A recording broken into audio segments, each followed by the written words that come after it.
So you're in the joint. Prison. You're doing hard time. Of course I am. Why wouldn't I be? What is your prison name? It's like you use the name of your first stuffed animal and then the first street you grew up on. Well, Kate, what is it? It would be a Huntington Brownie.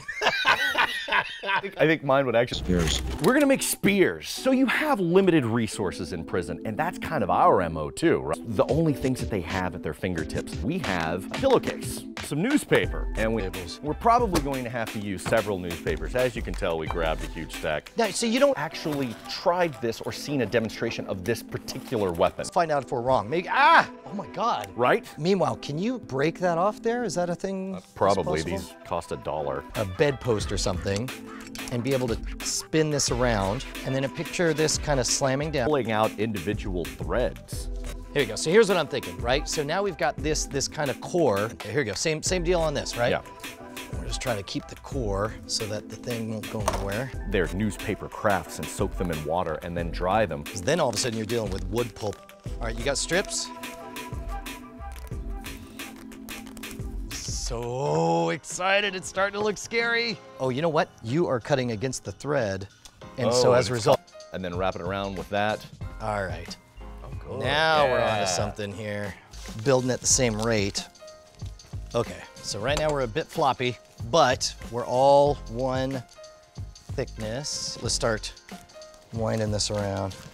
Okay, this one tight. Yeah. Crazy tight. Obviously, we're not encouraging anyone to do any of this in prison. But, or anywhere else, really. Well, I mean, if you get captured by robot pirate ninjas. Yep. You know what? I found that it helps to really double up with these because otherwise they kind of fall apart. But if you take them and twist. Besides just grinding on concrete in order to, because basically if there's concrete everywhere, let's move on to grinding. Okay.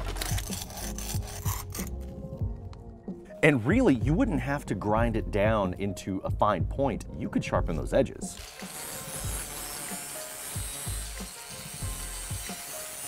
As you could get it just by rubbing it on the concrete. Obviously, we went fast because we had the angle grinder. You would do a little bit of fine work, just kind of grinding it down. In the joint, the whole thing is fine work, right? Oh, of course, because it takes you years and years to get to this point. You could feel the bits and pieces that need to be rubbed off. This will do the job, I think, right? Yeah, it'll definitely hurt somebody. I mean, speaking of which, you know, we have to, I'll hold it, you stab. Oh, that seems like a bad idea.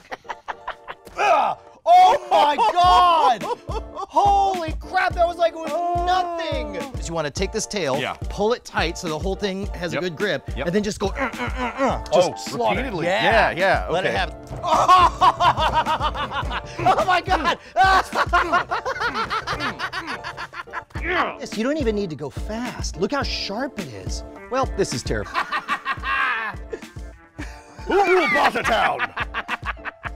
Who ruled Bartertown? How about